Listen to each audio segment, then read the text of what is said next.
முதல் வாசகம். தம் தூதரை அனுப்பி தம்முடைய ஊழியர்களை மீட்டார். இறைவாக்கினர் தானியேல் நூலிலிருந்து வாசகம். அதிகாரம் 3, இறைவசனங்கள் 14 முதல் 20 முடிய மற்றும் 24 முதல் 25 முடிய மற்றும் 28.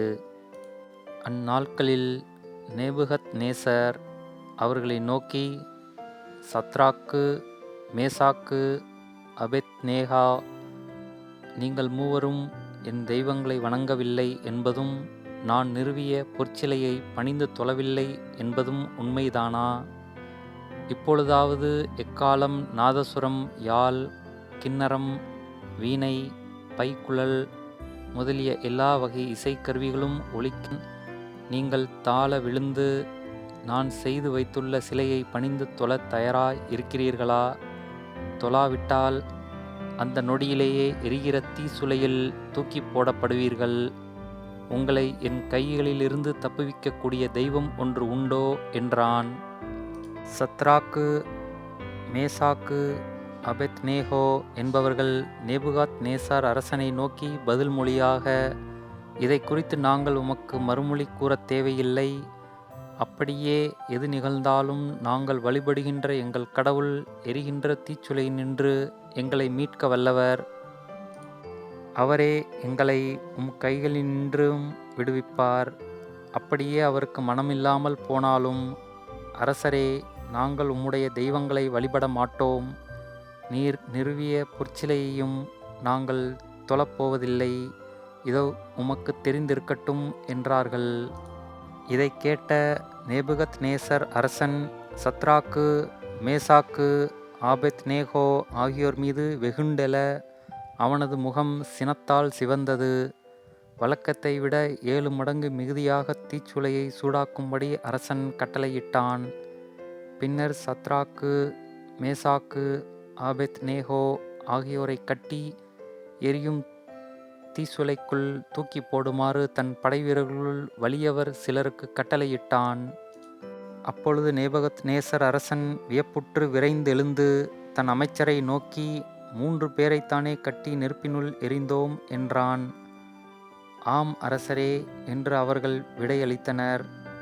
அதற்கு அவன், கட்டவிழ்க்கப்பட்டவர்களாய் நெருப்பின் நடுவில் 4 பேர் உலவுகிறதை நான் காண்கிறேன்.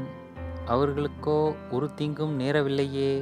மேலும் 4வது ஆள் தெய்வ மகன் ஒருவன் போல் தோன்றுகிறானே என்றான். அப்பொழுது நேபுகத்நேசர் சத்ராக்கு, மேசாக்கு, ஆபெத்நேகோ ஆகியோரின் கடவுள் புகழப்படுவாராக.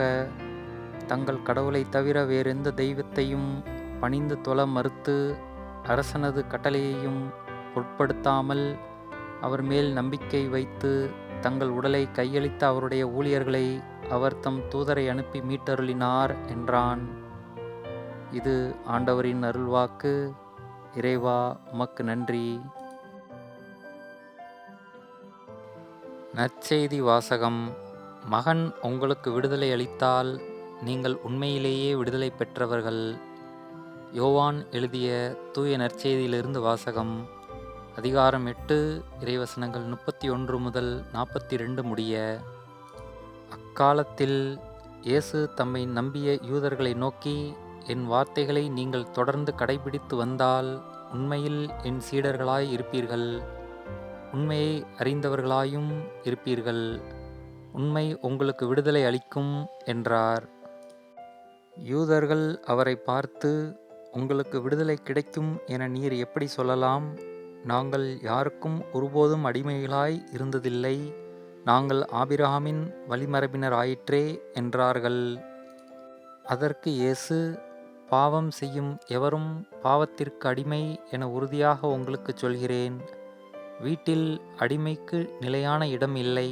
மகனுக்கு அங்கு என்றென்றும் இடம் உண்டு. மகன் உங்களுக்கு விடுதலை அளித்தால் நீங்கள் உண்மையிலேயே விடுதலை பெற்றவர்களாய் இருப்பீர்கள். நீங்கள் ஆபிரகாமின் வழிமரபினர் என்பது எனக்கு தெரியும். ஆனால் என் வார்த்தை உங்கள் உள்ளத்தில் இடம் பெறாததால் நீங்கள் என்னை கொல்ல முயலுகிறீர்கள். நான் என் தந்தையிடம் கண்டதை சொல்கிறேன். நீங்கள் உங்கள் தந்தையிடமிருந்து கேட்டதை செய்கிறீர்கள் என்றார். அவர்கள் அவரை பார்த்து, ஆபிரகாமே எங்கள் தந்தை என்றார்கள். இயேசு அவர்களிடம், நீங்கள் ஆபிரகாமின் மக்கள் என்றால் அவரைப் போல செயல்படுவீர்கள். ஆனால் கடவுளிடமிருந்து கேட்டறிந்த உண்மையை உங்களுக்கு எடுத்துரைத்த என்னை நீங்கள் கொல்ல முயலுகிறீர்கள். ஆபிரகாம் இப்படி செய்யவில்லையே, நீங்கள் உங்கள் தந்தையைப் போல செயல்படுகிறீர்கள் என்றார். அவர்கள், நாங்கள் பரத்தமையால் பிறந்தவர்கள் அல்ல, எங்களுக்கு ஒரே தந்தை உண்டு, கடவுளே அவர் என்றார்கள். இயேசு அவர்களிடம் கூறியது, கடவுள் உங்கள் தந்தையெனில் நீங்கள் என்மேல் அன்பு கொள்வீர்கள். நான் கடவுளிடமிருந்தே இங்கு வந்துள்ளேன். நானாக வரவில்லை, அவரே என்னை அனுப்பினார். இது கிறிஸ்துவின் நற்செய்தி. கிறிஸ்துவே உமக்கு புகழ்.